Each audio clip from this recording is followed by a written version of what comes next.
Late last week, representatives from the U.S. opened the American Food and Agriculture Pavilion at the China International Import Expo. This is the first official U.S. exhibit at the pavilion in the expo's history. As tourists and potential customers looked at the displays, nearly $1 billion in contracts were signed between Chinese buyers and U.S. producers.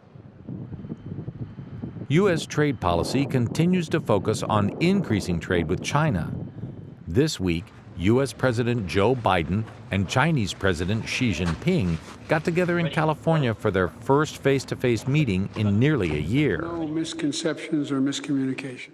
After the high-level talks concluded, Xi had words of cooperation and caution.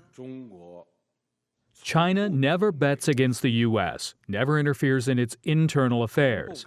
China has no intention to challenge or to replace the U.S. Instead, we are glad to see a confident, open, and prosperous U.S. Likewise, the U.S. should not bet against China. The U.S. should not interfere in China's internal affairs. It should instead welcome a peaceful, stable, and prosperous China. Xi added that if both superpowers see each other as competitors, it will lead to misinformed policies, misguided actions, and unintended outcomes.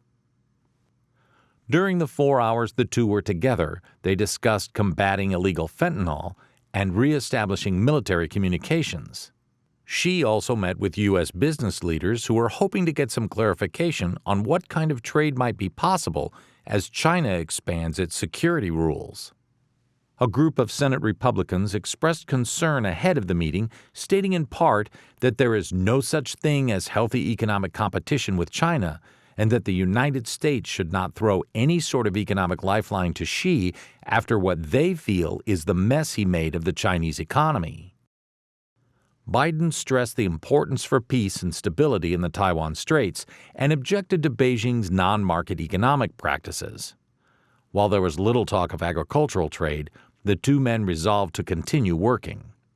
Look, do I trust you? I trust but verify, as that old saying goes.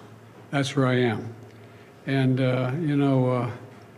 we're in a competitive relationship, China and the United States. But my responsibility is to make this rational and manageable, so it doesn't result in conflict. That's what I'm all about. That's what this is about.